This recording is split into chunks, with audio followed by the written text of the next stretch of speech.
thank you to all of the witnesses for coming and sharing this very difficult testimony. And similar to my colleague from the Liberal Party, and I should say Eid Mubarak, I also see the commonalities with the residential system that we've seen in Canada, and how, you know, it seems like the same tools have been used to destroy the Tibetan people.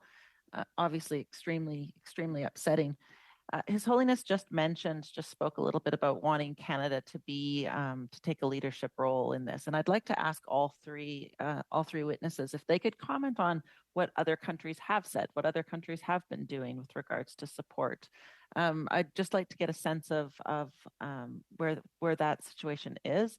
I know that it is always best if we can work with when dealing with the PRC, that it's always best if we can work with our allies, if we can work with other like-minded countries, you know, as a bloc. It is an easier and more effective way of us doing that work.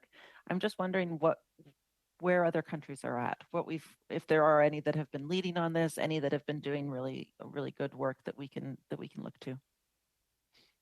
Perhaps I'll start with His Holiness, and then if the other two witnesses would like to jump in.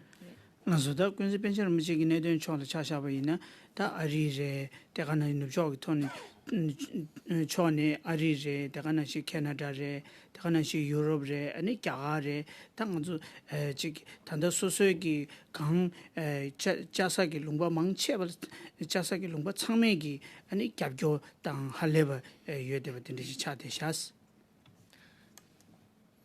In short, wherever I've been able to visit, in terms of whether it is the United States, here in Canada, across Europe, in India, in London, where I'm about to go, wherever I've been, we've seen immense support in regards to His Holiness the Tenzin Rinpoche's case.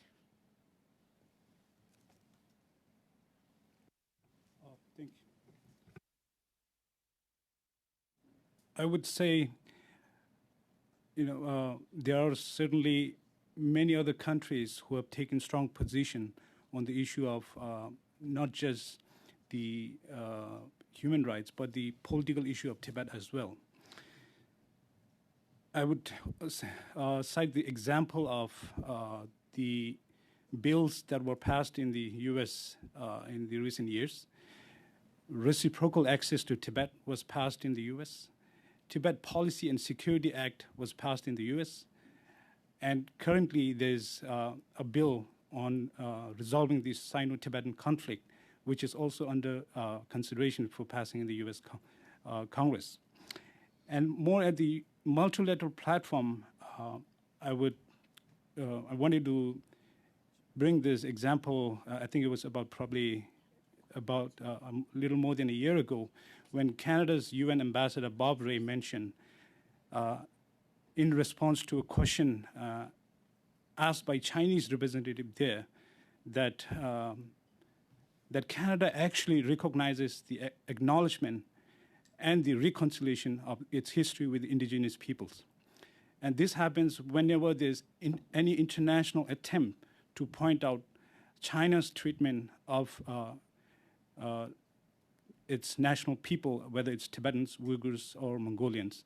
So China often uses this as a counterattack to point out as Western government, reminding about their own history. And this is where Bob Rae's answer, I thought, was a really good answer.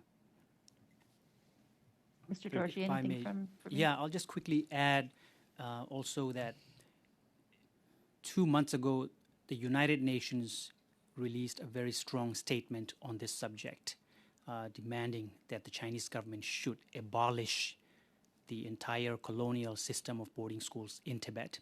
And just yesterday, actually, the German government from the Foreign Office took a stand and made a call, very strong call to the Chinese government directly, that they should close down the colonial boarding school system as well.